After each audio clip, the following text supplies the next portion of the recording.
esta noche estamos intentando analizar parte, ¿no?, de todo lo ocurrido hace ya algunas semanas. Nicolás Pachelo todavía está detenido, está ahí en la unidad número 9.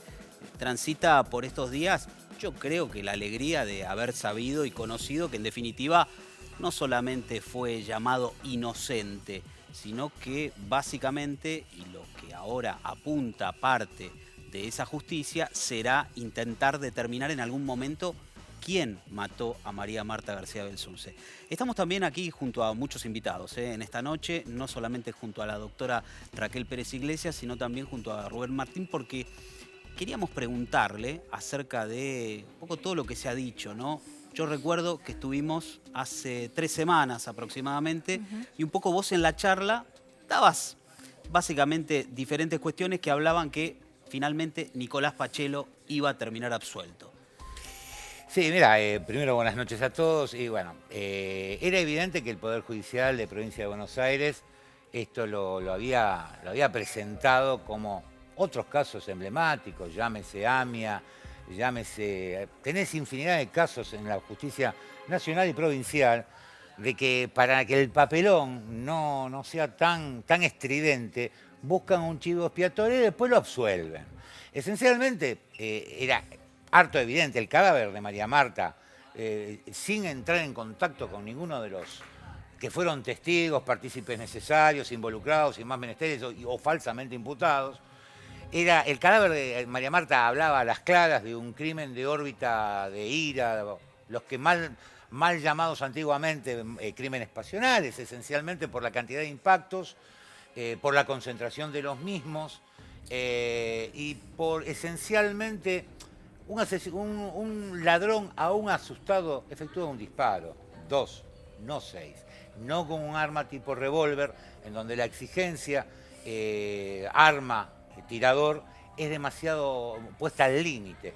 Una muy buena concentración de fuego en el occipito temporal izquierdo, que es donde estaban los 5 impactos, y el rayón, que es el provocado por el 6º impacto, que al impactar tangencialmente es el tan famoso pituto que un buen día encontraron. Vos en aquel momento también decías, era imposible que nadie pudiera, en definitiva, darse cuenta que esto no era un accidente desde el comienzo, básicamente por cómo aparece el cuerpo, pero además, digamos, un poco por las pruebas que se recolectaron en esa supuesta semana. A ver, yo te pongo en este caso extremo. Es un familiar tuyo el que encontrás con la cabeza ensangrentada, hecha una esponja de sangre, porque 5 impactos de bala rompen masa encefálica y hacen un desparramo, por más chico que sea el calibre.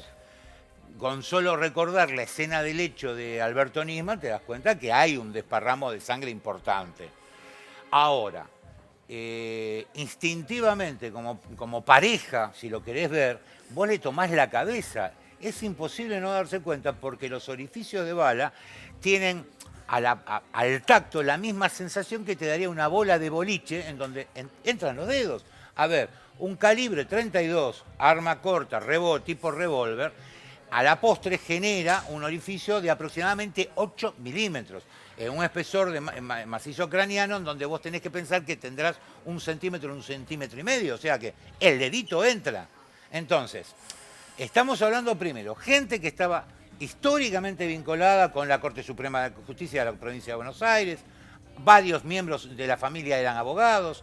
Es imposible, no me lo crean, a mí un día los encierro en una casa, cierro las ventanas, hago 6 disparos de revólver y el olor del fulminante es característico, es un olor muy penetrante, muy ácido, es el olor de pirita, es identificatorio. De hecho, los viejos criminalistas entraban a un lugar, los viejos criminalistas de la Federal, entraban a un lugar del hecho, olfateaban en la mente y te decían, y acá el tiroteo sucedió hace 5 o 6 horas, 10 minutos, 15 minutos, porque es un olor muy característico, tan característico como los estados de decomposición de un cuerpo a lo largo de las etapas tanatológicas. Raquel, estamos hablando de esa arma que jamás nunca se encontró, ¿no? Pero que en definitiva se lo intentó vincular a Pachelo con un supuesto manejo de armas, ¿no? Con una idea de utilizar en sus robos, o hablábamos hace un rato de las cámaras ocultas en las cuales se hacía cierta correspondencia con ese manejo de armas.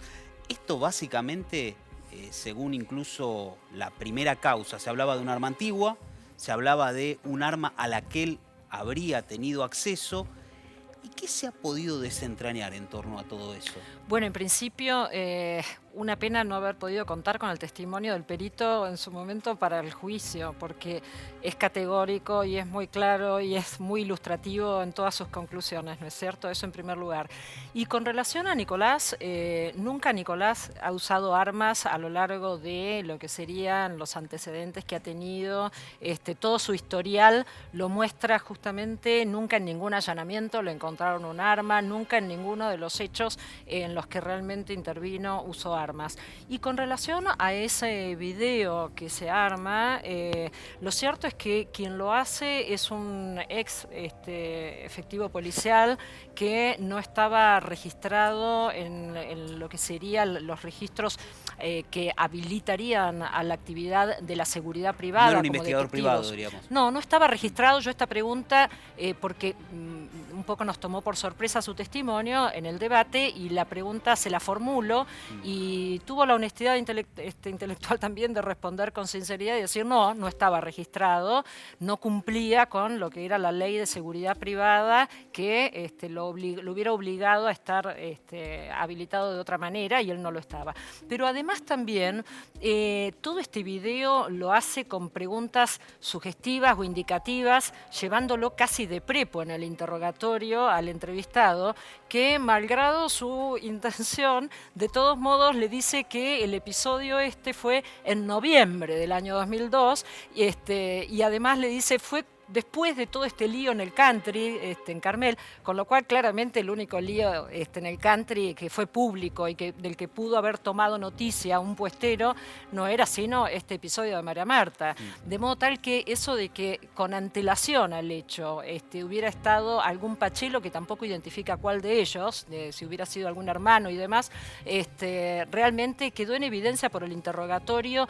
Ya desde el inicio dice este puestero que él era empleado de Francisco Pachelo.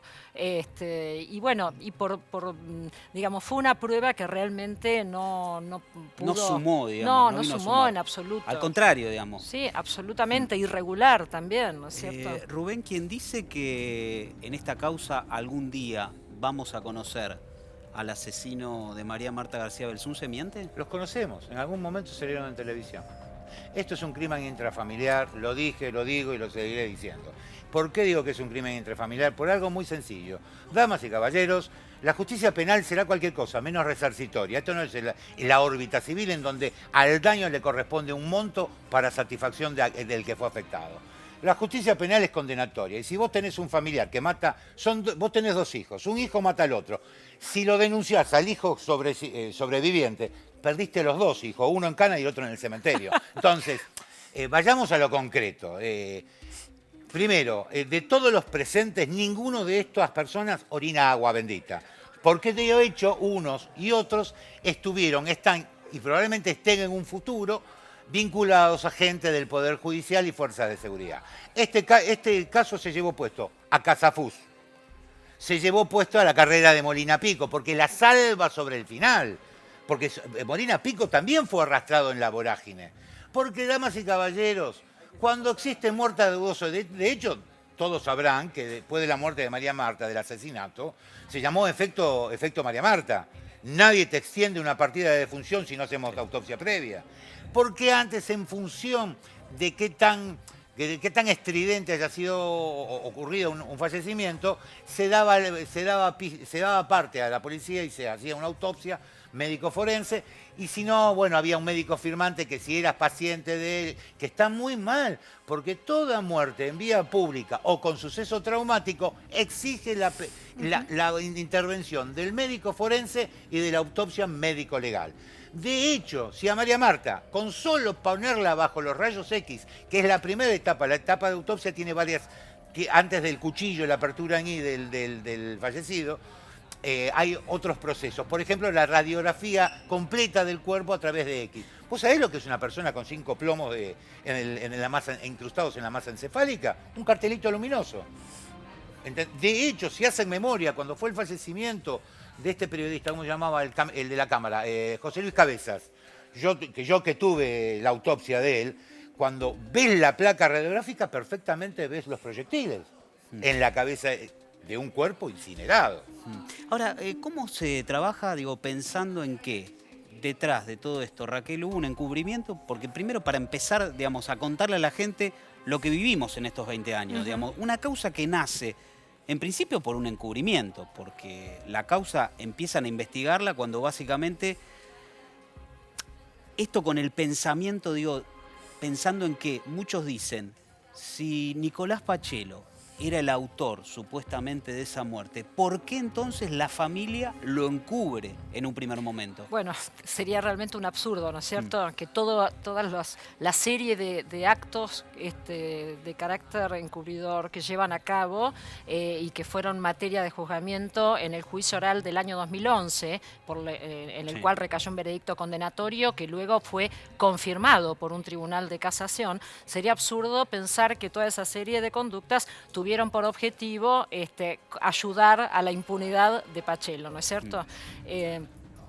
¿Vos creés que, digamos, Pachelo, por sus antecedentes, por su historia, por su trayectoria delictiva, por todo lo que ha pasado, en algún momento tal vez lo que a él lo termina condenando es no haber hablado, llamado sea silencio, no sumar mediáticamente, digo, escapar? Sí, la realidad en principio, un poco terminando de contestar a lo que bien señalaba Rubén, si la instrucción del fiscal fue deficiente desde un inicio, la realidad es que eso también lo perjudicó a Nicolás, porque Nicolás estuvo 20 años con un tratamiento de testigo, con la etiqueta de testigo, pero el tratamiento realmente fue de imputado. Se le intervino el teléfono, se lo hizo dar su sangre, su ADN, se lo reconvino interrogándoselo con relación a qué había hecho ese día. Y el verdadero único vínculo causal que tuvo este señor Pachelo, el único vínculo es que vivía en el mismo country, nada más. Ahora, o sea, no hay vuelvo a repetir, un crimen con multiplicidad de puñaladas, un crimen con multiplicidad de impactos de bala, es un crimen de órbita de ira, de órbita de furia, un crimen pasional. Y hacia ahí iba. ¿Por qué se tardó o se demandó tanto tiempo para que hasta la propia familia de María Marta se hicieron las extracciones de sangre? Porque, a ver, tiempo que pasa, verdad que escapa. Esto, ¿qué es lo que...? A ver, no lo vamos a decir tan abiertamente, pero el primer consejo que te da un abogado penalista es llevemos todo adelante. Adelante vemos de cómo se soluciona.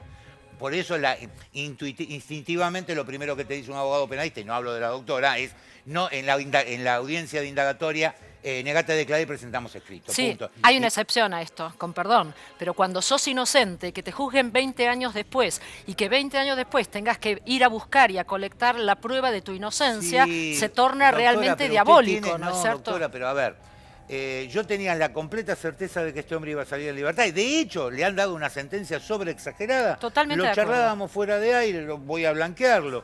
Te dije claramente, máximo el año que viene este hombre está en libertad, porque no hay heridos, porque no hay fallecidos, porque lo que la justicia argentina, damas y caballeros, entendamos, lo que en realidad juzga es la alevosidad de un hecho, no el hecho en sí.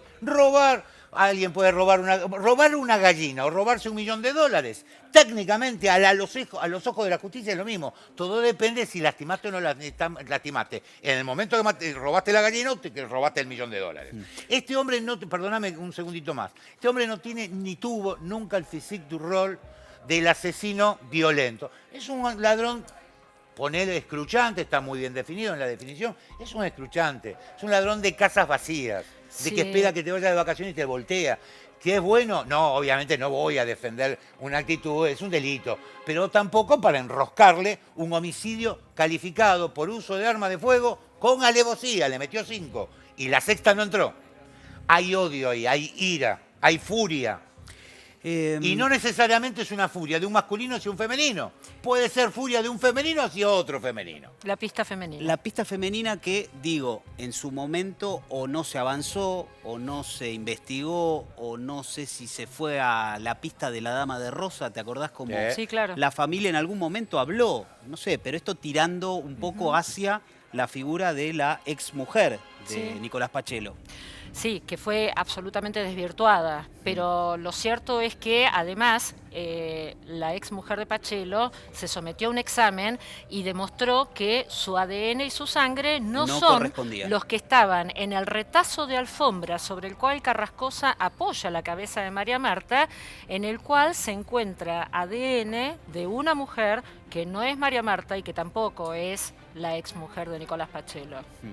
Detalles que venimos a sumar, ¿no? Y que durante todos estos años, para muchos de los que han tal vez seguido el caso, hoy les suena que la figura de Nicolás Pachelo, si se ha mancillado durante 20 años, al igual que, digo, también la de Carlos Carrascosa, porque en su momento también Carlos Carrascosa fue preso, fue detenido.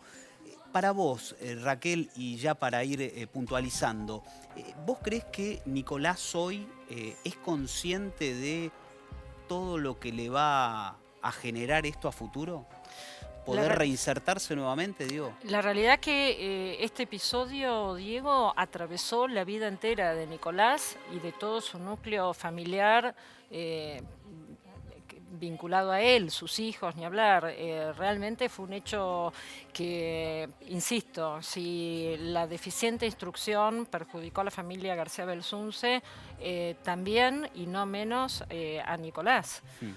Sí, por supuesto, si bien Nicolás nunca estuvo con medida cautelar, con prisión preventiva con relación a este hecho, sí, por supuesto, de cara al futuro está claro que él queda como marcado por un hecho que fue muy poco claro en su investigación y este fallo era un fallo necesario para poder aclarar y poner blanco sobre negro, como dijiste, ¿no? Vamos a seguir enseguida con este tema porque hoy es una noche muy especial. Estamos a 20 años de una causa que quedó impune, que en definitiva no sabemos hasta aún hoy quién mató a María Marta García Belsunce. Sí podemos hablar de lucubraciones, podemos pensar, podemos tirar nombres, pero evidentemente la justicia ha dicho hace muy pocos días que Nicolás Pachelo es absuelto. Fue absuelto, es inocente en principio. En un rato lo vamos a estar escuchando, audios y charla junto a su abogada. No te lo pierdas porque en minutos rompe el silencio Nicolás Pachelo.